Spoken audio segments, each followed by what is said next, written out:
चलिए आपको प्रेस वार्ता में लिए चलते हैं। गोपालन पशुपालन मंत्री जोराराम कुमावत ने बैठक ली और अधिकारियों की बैठक के बाद सचिवालय में मीडिया से रूबरू हो रहे हैं। सुनिए क्या कुछ कहना है। और संरक्षण कर लेवे, उनकी पूजा कर लेवे, उन गौ माता का आशीर्वाद ले लेवे तो सभी देवताओं का आशीर्वाद अपने आप मिल जाता है।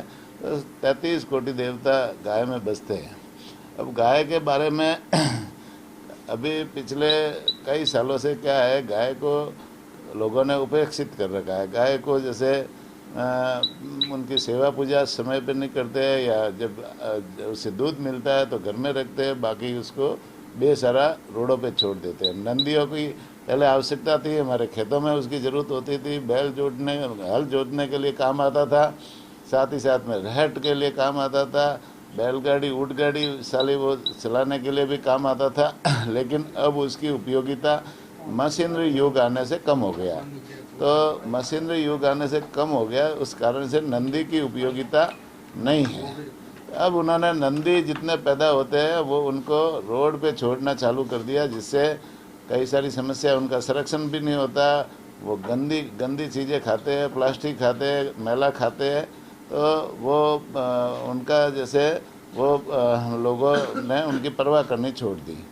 लेकिन हम सबका दायित्व बनता है, जनता का भी दायित्व बनता है कि हम सब उनकी सेवा और संरक्षण करें। अभी जैसे एक विषय ये था कि अभी जो सरकारी रिकॉर्ड में कहीं पर जैसे कोई गौवंश के बारे में लिखते हैं तो गाय माता को आवारा लिखते हैं। कई जगह जैसे नंदी के बारे में भी आवारा शब्द बोलते हैं, और बोल साल की भाषा में भी जैसे उनको हम लोग आवारा कहते हैं कि ये रोड पे इतने आवारा पशु घूम रहे हैं, आवारा गाय घूम रही है, आवारा गोवंश घूम रहा है। तो ये जो बोलचाल की भाषा में भी जो आवारा शब्द है, ये हमारे और सरकारी रिकॉर्ड में भी जहाँ जहाँ भी आवारा शब्द लिखते हैं, ये हमारे लिए और गोवंश के लिए भी अपमानजनक है। निश्चित रूप से गौ जो जिसको हमने माता माना है और जिनका आशीर्वाद हम सबको मिलता है और जो हमारे जीवन में पूरी तरह से उपयोगी है गौ माता, उनके लिए आवारा शब्द लिखना ही एक पाप है।